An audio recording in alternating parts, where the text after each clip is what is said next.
ಶೀಘ್ರದಲ್ಲೇ ರಾಜ್ಯದ ಶಾಲಾ ಕಾಲೇಜುಗಳಲ್ಲಿ ಮೊಬೈಲ್ ಬ್ಯಾನ್ ಸಿಎಂ.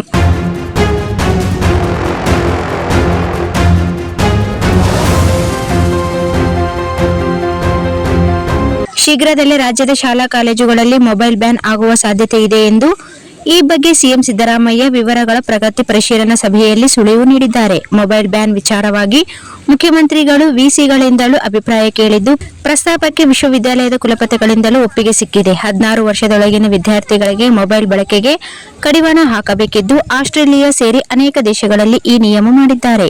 ಸೋಷಿಯಲ್ ಮೀಡಿಯಾಗಳಿಂದ ವಿದ್ಯಾರ್ಥಿಗಳು ಹಾಳಾಗುತ್ತಿರುವ ಆರೋಪ ಹಿನ್ನೆಲೆ ವಿದ್ಯಾರ್ಥಿಗಳ ಮೊಬೈಲ್ ಬಳಕೆ ನಿಷೇಧಕ್ಕೆ ಚಿಂತನೆ ಇದೆ ಎನ್ನಲಾಗಿದೆ. ವಿವಿ ಕ್ಯಾಂಪ್ಗಳನ್ನು ಡ್ರಗ್ಸ್ ಮುಕ್ತ ಮಾಡಲು ಸೂಚನೆ. ಡ್ರಗ್ಸ್ ಒಂದು ಪಿಡುಗಾಗಿದ್ದು, ವಿಶ್ವವಿದ್ಯಾಲಯಗಳ ಕ್ಯಾಂಪಸ್ಗಳು ಮಾದಕ ವಸ್ತುಗಳಿಂದ ಮುಕ್ತವಾಗಿರಲು ಅಗತ್ಯ ಕ್ರಮ ಕೈಗೊಳ್ಳುವಂತೆ ಸಿಎಂ ಸಿದ್ದರಾಮಯ್ಯ ಇದೇ ವೇಳೆ ವಿಸಿಗಳಿಗೆ ಸೂಚಿಸಿದ್ದಾರೆ. ಸ್ಟೂಡೆಂಟ್ ಎಲೆಕ್ಷನ್ ಬಗ್ಗೆಯೂ ಸಿಎಂ ಸಿದ್ದರಾಮಯ್ಯ ಸುಳಿವು ನೀಡಿದ್ದಾರೆ. ವಿದ್ಯಾರ್ಥಿ ಚುನಾವಣೆ ಮಾಡುವ ಬಗ್ಗೆ ಚಿಂತನೆ ಮಾಡುತ್ತಿದ್ದೇವೆ.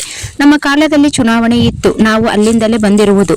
ಹೀಗಾಗಿ ಷರತ್ತುಗಳನ್ನು ಹಾಕಿ ಚುನಾವಣೆಗೆ ಅವಕಾಶ ಕೊಡಲು ಚಿಂತನೆ ಇದೆ. ಚುನಾವಣೆ ಆಗದಿದ್ರೆ ವಿದ್ಯಾರ್ಥಿಗಳು ನಾಯಕರಾಗಿ ಹೇಗೆ ಬೆಳೆಯುವುದು? ಭಾರತದಲ್ಲಿ ವಿದ್ಯಾರ್ಥಿ ನಾಯಕರು ಇಲ್ಲವೇ ಇಲ್ಲ ಎಂದ ಸಿಎಂ ಈ ಬಗ್ಗೆ ಸಲಹೆ ಕೊಡುವಂತೆ ವಿಸಿಗಳಿಗೆ ಸೂಚಿಸಿದ್ದಾರೆ. ಆದರೆ ಕಾಲೇಜುಗಳಲ್ಲಿ ಚುನಾವಣೆ ನಡೆಸಲು ಬಹುತೇಕ ವಿಸಿಗಳಿಂದ ವಿರೋಧ ವ್ಯಕ್ತವಾಗಿದೆ.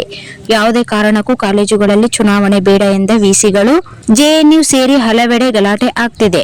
ಈಗ ಪಕ್ಷಾತೀತವಾಗಿ ಚುನಾವಣೆಗಳು ನಡೆಯುತ್ತಿರುವುದು ಕಷ್ಟ. ಚುನಾವಣೆಯಾದರೆ ಕ್ಯಾಂಪಸ್ಗಳ ಬಹಳ ಸಮಯ ಬೇಕಿರುವ ಕಾರಣ ಸ್ಟೂಡೆಂಟ್ ಎಲೆಕ್ಷನ್ ಬೇಡ ಎಂದು ಬಹುತೇಕ ಕುಲಪತಿಗಳು ಸಿಎಂಗೆ ತಿಳಿಸಿದ್ದಾರೆ ಎನ್ನಲಾಗಿದೆ.